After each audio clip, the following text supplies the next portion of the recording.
Sizlere evinizi dekore edebileceğiniz birçok farklı eşya ekleyen bu modu tanıtsaydım ve sadece onu sunmadığını bu güncellemesiyle birlikte de çocuk sahibi olabileceğinizi de söyleseydim bana inanır mıydınız? Artık evinizi dekore edebileceğinizi söyleseydim bana inanır mıydınız? Çünkü bu modun sunmuş olduğu eşyalar gerçekten de çok fazla ve sadece bu değil, bu güncelleme ile birlikte de artık bir çocuk sahibi de olabilirsiniz. Bu modu beğenirseniz videoyu beğenmeyi, abone olmayı, bildirim açmayı da unutmayın ayrıca. Bu modda bizlere ev eşyaları sadece beklemeyecek dediğimiz gibi, çünkü gerçekten birçok farklı ev eşyası var ama bu güncelleme ile eklenen bize çocuk sahibi olmak gibi NPC'ler ve daha fazla özellik eklenmiş oldu. Siz de mod isteklerinizi videonun altında belirtin tabii ki. İnternette illaki linke tıklamanıza da gerek yok. youtubekardeşler.net yazarak da siteme ulaşıp modları indirebilirsiniz. Örneğin X-Ray modu. X-Ray modunu indirmek için burada sayfanın en altında bulunan indirme butonuna gelmek gerekiyor. Sonrasında burada indir download tuşunu seçiyorsunuz. Karşınızda böyle bir sayfa çıkacak. Burada bulunan devam etmek için tıkla butonuna basıyorsunuz ve daha sonrasında açılan pencerede 5 saniye bekliyorsunuz. Daha sonrasında ise 5 saniyelik sürede olduktan sonra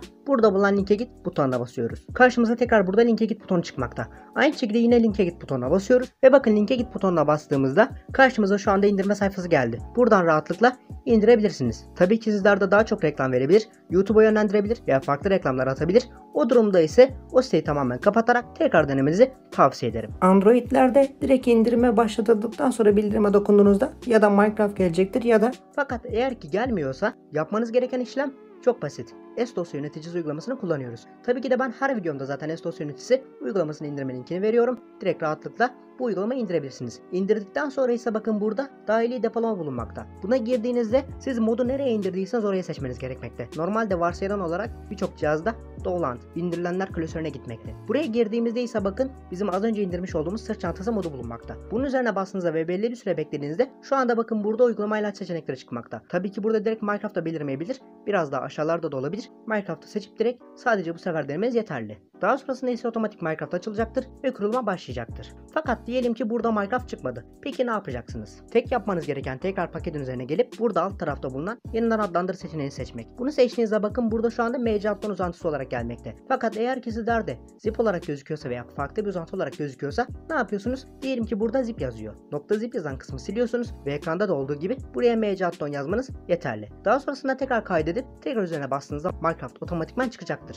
iOS için de indire bastıktan sonra burada bulunan şurada aç butonuna basıyorsunuz. Sonra bu eklentiyi açıklamada bulunan Copy to Documents yani Documents uygulamasını indiriyorsunuz. Copy to Documents dediğinizde ise sizi direkt bu sayfaya atıyor ve buradan Open in Another App yani farklı bir uygulamayla aça basarak da Minecraft'ı seçmeniz yeterli olacak açılan pencerede. İster modu oyunda, yeni bir dünyada veya daha önceki dünyada da oynamanız mümkün. Burada tek yapmak gereken de eğer bunları açmak olacak, yoksa doğru çalışmayacaktır eklenti. Sonra da kaynak davranıştan da bunları etkinleştirmeniz gerekiyor iki taraftan da. Bu arada bu söylediklerimi baştan tekrar ediyorum. Çünkü 30 dakikalık kayıt almıştım. Ancak o kayıtta düzenleme programına attığım zaman sesi çıkmıyordu ve ses kaydı alınmamış. Alınmadığı için bunu baştan tekrar etmiş olacağım. Neyse, bu videoyu son kez izlemezseniz bu arada birçok farklı içeriği kaçacaksınız. Sizlerle çünkü birçok farklı özellik göreceğiz bu güncellemesiyle birlikte. Temel olarak modun eklemiş olduğu eşyaları nasıl almakla başlayacağız aslında. Envanterimizde zaten bunların hepsini eşyalar menüsünde yani yatak menüsünde de, ancak sadece yaratıcı mod değil, bunu hayat modunda da almak isteyebilirsiniz. Bunun için de modun sunmuş olduğu bu masayı kullanmanız gerekiyor. Ama bunun için de modun sunmuş olduğu bu parçayı kullanmanız da gerekiyor. Bunu yaptıktan sonra ise 4 dizilimde bunu buraya koyuyorsunuz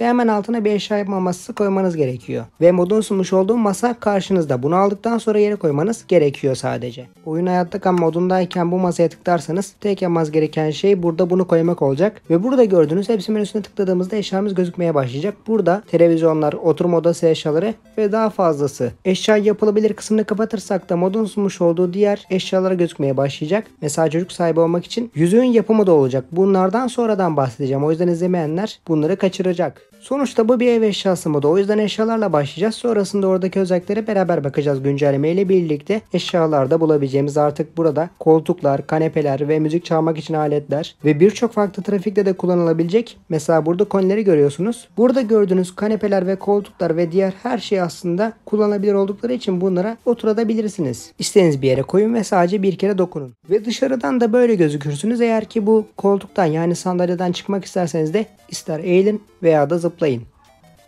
Ve sadece bu sandalyeyle sınırlı değilsiniz. Zaten modun içinde bulabileceğiniz ve hepsi oturulabilir olan birçok farklı sandalye ve kanepe türü de burada olacak ve bunlarla birlikte evinizi dekore edebileceksiniz ve sadece bir tane renk de yok. Her birinde birçok farklı renk ve istediğiniz rengi seçmek için özgürsünüz. Mesela burada da gördüğümüz masalarımız var. Eğer bu masalarda tabii ki bir şey koymak istersek bu da mümkün. Eşyaların blok yerine geçmesi ve canlı yerine geçmemeleri aslında. Çünkü canlı yerine geçen bir ev eşyası modlarında ben buradaki masayı bırakın üstüne bir şey koymayı içinden dahi geçebilirim. Ama burada gördüğünüz gibi üzerine istersem eşya yapma masası veya bir tabak da koyabilirim. Çünkü mod tabak da sunuyor. Hemen burada yemek içerisinde barındıran tabakları da bulabilirsiniz. Bunlar farklı Minecraft'taki yemekleri içeriyorlar ve burada inek eti ve diğer tüm yemekleri bulmak mümkün. Şu anda sanırsam bunlar yenmiyor ama görüntü amaçlı güzel gözüküyorlar. Mesela böyle bir yemek masası hazırlayıp üzerine masanı donatıp sergileyebilirsiniz. Bunun yanı sıra tabii ki fast foodlardan da bulabileceğimiz pizza kutusu da var. Bu da dekor amaçlı. Yine onu masaya koyarak böyle kutuyu da açabilirsiniz. Çünkü dediğimiz gibi birçok farklı şeyde neredeyse etkileşim var. Bunun yanı sıra burada modun sunmuş olduğu bizim TV standlarımız var ve bunlar da tabii ki modda televizyonda olduğu için bunları koymak için kullanılacak. İstediğimiz rengi seçiyoruz ve tek yapmak gerekense üzerine bir televizyon yerleştirmek. Hemen bu televizyondan sonra da burada modun sunmuş olduğu kamp setlerini görüyorsunuz. Eğer bir kamp yapacaksanız herhangi bir kamp çadırı sayesinde kampınız daha da gerçekçi olabilir artık. Ve burada televizyon yazarsanız da arama kısmında birçok farklı türdeki televizyon görünmeye başlar. Her bir televizyonda farklı görüntü içeriyor. TV ünitesinde veya bir normal masaya da kullanılabilir bunlar. Her yere çünkü konulabilir durumdalar. Şimdi yapabildiklerimiz gerçekten de bitmiyor. Çünkü sadece burada televizyon ve eğlence kategorisi değil. Duş da almak isteyebilirsiniz. İşte duş denince de akla tabii ki de banyo ihtiyaçları geliyor. Bunlardan biri de tabii ki buradaki duş başlığı artık. Ve çalışıyor da. Bunu yüksekte bir yere koymanız gerekiyor. Tabii ki siz her yere konumlandırabildiğiniz için duvara da koyabilir ve kullanabilirsiniz. Basmanız gerekiyor sadece bir kere. Ve ses efektiyle birlikte su artık açılmış olur ve su akmaya da başlar. Eğer durdurmak isterseniz de bir kere dokunmanız yeterli olacak zaten. Şimdi eğer bir festival veya bir farklı bir kutlama içinde kullanabilecek birçok farklı rengi olan bu balonlardan birini de tercih edebilirsiniz. Mutfak lavaboları ve tezgahları da var. Bunlar da gerçekten de çalışıyorlar. Üzerine bir kere dokunmam yeterli olacak zaten ve su akmaya başlayacak. Çünkü mod sadece eşya değil, bazı odun türleri de ekliyor. Bunlar da tasarım için kullanmak üzere. Ve bu odun türleri de Minecraft'taki normal odunlar gibi yapılabilir oldukları için de kullanabilmesi biraz daha kolay. Ve buradan da bu ağaçlara bağlantılı olarak çalışıyor. Çünkü bunlar büyüdüğünde bu odunlardan elde etmeniz olanak olarak sunuluyor. Tüm biyomlarda karşınıza çıkabilme olasılığı da var. Ya da bir kemik tozu kullanarak da burada gördüğünüz büyüterek kullanabilirsiniz odunundan. Dekorasyon amaçlı yararlanabilirsiniz. Ve buradaki yaprakları da keza öyle. Bir makasla bunları da Minecraft'taki normal ağaçları nasıl siz yaprağını kesiyorsanız budayabilmeniz mümkün. Başta gösterdiğim masa türleri değil. Burada birçok farklı tasarım türleri ve odunlardan da masalarda görebilirsiniz. Bunlar tabii ki birkaç tanesi. Ya da bir oyuncak da. Eğer bir oyun salonu yapıyorsanız da bunlar gerçekten mükemmeller. Çünkü burada gördüğünüz bilardo ve Pac-Man oynatıcısı var burada. Ve zaman öğrenmek için de burada saatiniz de var. Tabii ki bunlar şu anda doğru çalışmıyor. Sadece görüntü amaçlı oldukları için ama görüntüyü bunlar da destekleyecektir. Onun dışında bir çöp kovamız ve bu açılabilir durumda. Açtığınızda buradaki çöplerinizi atabilmeniz için. Bunun hemen yanı sıra paint tabloları var. Bunlar da gerçekten tasarımı ve sanatı seviyorsanız güzel gösterebilir. Birçok farklı burada türlerini görebilmek mümkün. Her birinde de farklı resimler ve tuvaller var. Şimdi o kadar şeyden bahsettik. Tabii ki burada güncelleme notlarında ne vardı? Tabii ki artık bir çocuk sahibi olmak ve NPC türleri de vardı. Hem erkek hem de kadın NPC'niz olacak. Burada yumurtalarda bulabileceğiniz erkek ve kadın NPC çocuk sahibi olmak için de burada yüzük yapmanız gerekecek. Zaten bunu başta göstermiştim. Modun sunduğu masada eşya yapılabilir kısmını kapattıktan sonra yüzüğün yapımı da her birinin yapımı da gözükmeye başlıyor. Modun sunmuş olduğu cevherle madenlerde o cevheri buluyorsunuz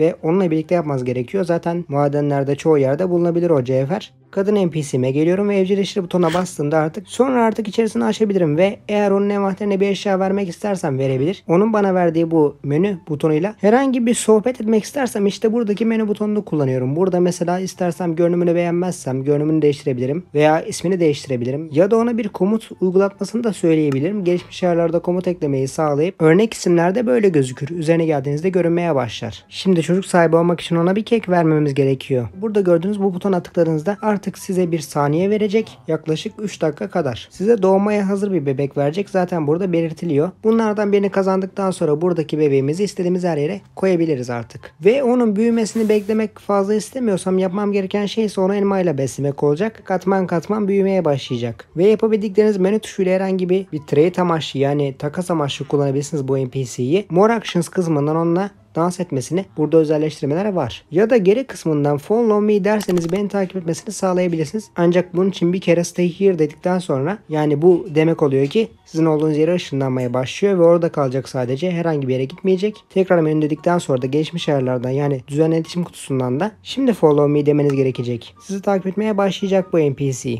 Tekrar envanterini açamadığınız için tekrardan baştan koymanız gerekiyor. Bu biraz karışık bir sistem olmuş. Onun dışında erkek NPC için de durum değişmiyor. Yine burada gördüğümüz kadın NPC gibi. Tabii ki sanırım bunlar yağmacı yerine mi geçiyor ya da bir köylü yerine mi geçiyor, bunu tam olarak anlayamadım. Aynı şekilde farklı NPC'lerde isterseniz yumurtalarda bulabileceğiniz renkte NPC yumurtasına gideceksiniz. Şehriniz boş gözükmesini istiyorsanız. Onun dışındaysa daha bitmedi. Çünkü modun sunmuş olduğu burada zırhlar var ve bunlar zaten buradaki külçeyle yapılabildiğini söylemiştim. Bunlar zaten madenden de bulunabiliyor her yerde. Zırhlar oluyor. Bunlar bize belli başlı az da olsa zırh kazandırdığını zaten bottom'dan da görmüştünüz başında. Tabii ki modun eklediği burada bir kılıç da var. Artı 7 kılıç da mesela burada farklı saldırı hasarları da var. Aslında hemen hemen güçlü diyebiliriz. Ve burada da giyilebilir olan bazı şeyler var. Mesela kulaklık. Kulaklığı görüntü olarak takabiliyorsunuz. Eğer kafanıza bunu geçirseniz böyle canlı ufak bir evcil hayvanınız gibi kafanızda uçmaya başlıyor. Bu da gerçekten güzel gözüküyor bence. Ejderha kanatı da ve bazı hediye paketleri de var. Bunlar da üzerine bir kere dokunduğunuzda size hediyeler kazandırabiliyor. Ayrıca modun bir özelleştirmesi olarak eğer oyunuzun ses bölümüne gelirseniz de burada modun sesini kısıp da açabilmeniz için bir ek alan eklenmiş durumda. Oyunun sesini kısmak istemezseniz ve burada sadece eklentinin sesini kısmak isterseniz de paneliniz yer alıyor.